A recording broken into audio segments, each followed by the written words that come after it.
Chapter 2. And in the 2nd year of the reign of Nebuchadnezzar, Nebuchadnezzar dreamed dreams by which his spirit was troubled, and his sleep broke from him. Then the king commanded to call the magicians, and the astrologers, and the sorcerers, and the Chaldeans, in order to show the king his dreams. So they came and stood before the king, and the king said unto them, I have dreamed a dream, and my spirit was troubled to know the dream. Then spoke the Chaldeans to the king in Syriac, O king, live forever. Tell your servants the dream, and we will show the interpretation. The king answered and said to the Chaldeans, The thing is gone from me. If you will not make known unto me the dream, with the interpretation thereof, you shall be cut in pieces, and your houses shall be made a dunghill. But if you show the dream and the interpretation thereof, you shall receive of me gifts and rewards and great honor. Therefore, show me the dream and the interpretation thereof. They answered again and said, Let the king tell his servants the dream, and we will show the interpretation of it. The king answered and said, I know of certainty that you would gain the time, because you see the thing is gone from me. But if you will not make known unto me the dream, there is but one decree for you have prepared lying and corrupt words to speak before me until the time is changed. Therefore, tell me the dream, and I shall know that you can show me the interpretation thereof. The Chaldeans answered before the king, and said, There is not a man upon the earth that can show the king's matter, therefore there is no king, lord, nor ruler that asks such things at any magician, or astrologer, or Chaldean. And it is a rare thing that the king requires, and there is no other that can show it before the king except the gods, whose dwelling is not with flesh. For this cause, the king was angry and very furious, and commanded to destroy all the wise men of Babylon. And the decree went forth that the wise men should be slain, and they sought Daniel and his fellows to be slain. Then Daniel answered with counsel and wisdom to Arioch, the captain of the king's guard, who was gone forth to slay the wise men of Babylon. He answered and said to Arioch the king's captain, Why is the decree so hasty from the king? Then Arioch made the thing known to Daniel. Then Daniel went in and desired of the king that he would give him time, and that he would show the king the interpretation. Then Daniel went to his house and made the thing known to Hananiah, Mishael, and Azariah, his companions, that they would desire mercies of the God of heaven concerning this secret, that Daniel and his fellows should not perish with the rest of the wise men of Babylon. Then was the secret revealed unto Daniel in a night vision. Then Daniel blessed the God of heaven. Daniel answered and said, Blessed be the name of God forever and ever, for wisdom and might are his. And he changes the times and the seasons, he removes kings and sets up kings, he gives wisdom unto the wise and knowledge to them that know understanding. He reveals the deep and secret things, he knows what is in the darkness, and the light dwells with him. I thank you and praise you, O you God of my fathers, who have given me wisdom and might, and have made known unto me now what we desired of you, for you have now made known unto us the king's matter. Therefore, Daniel went in unto Arioch, whom the king had ordained to destroy the wise men of Babylon.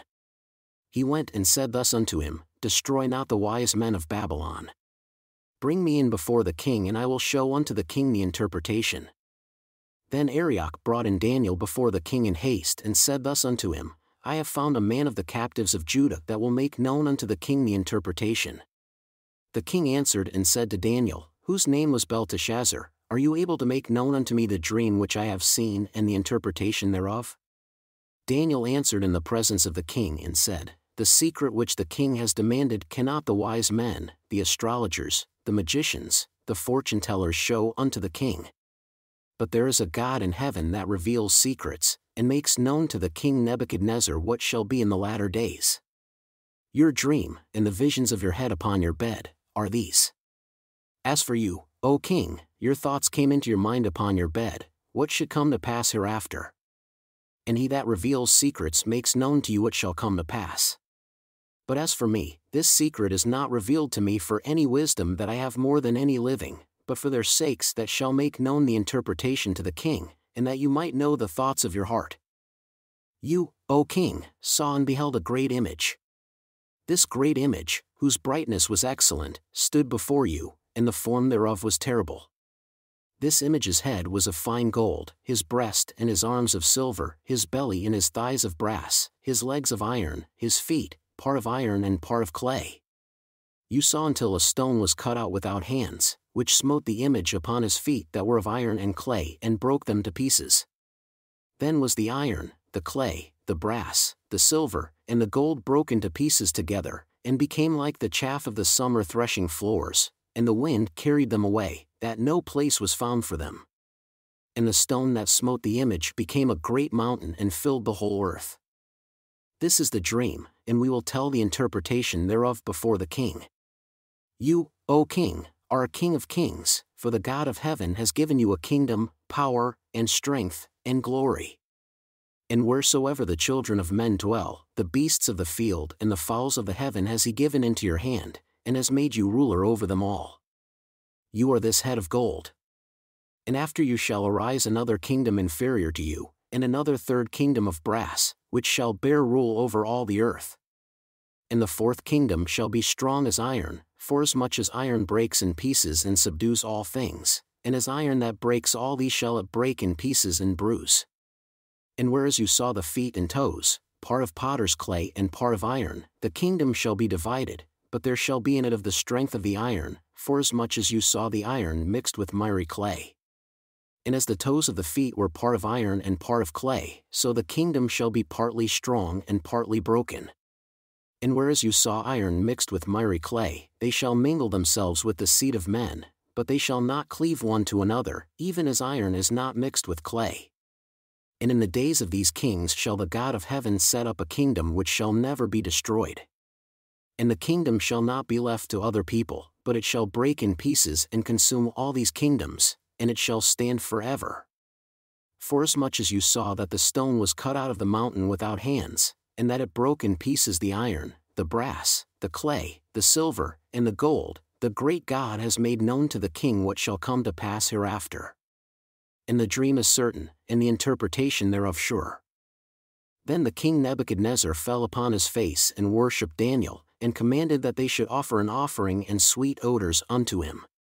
The king answered unto Daniel and said, Truly it is that your God is a God of gods, and a Lord of kings, and a revealer of secrets, seeing you could reveal this secret. Then the king made Daniel a great man, and gave him many great gifts, and made him ruler over the whole province of Babylon and chief of the governors over all the wise men of Babylon. Then Daniel requested of the king, and he set Shadrach, Meshach, and Abednego over the affairs of the province of Babylon, but Daniel sat in the gate of the king.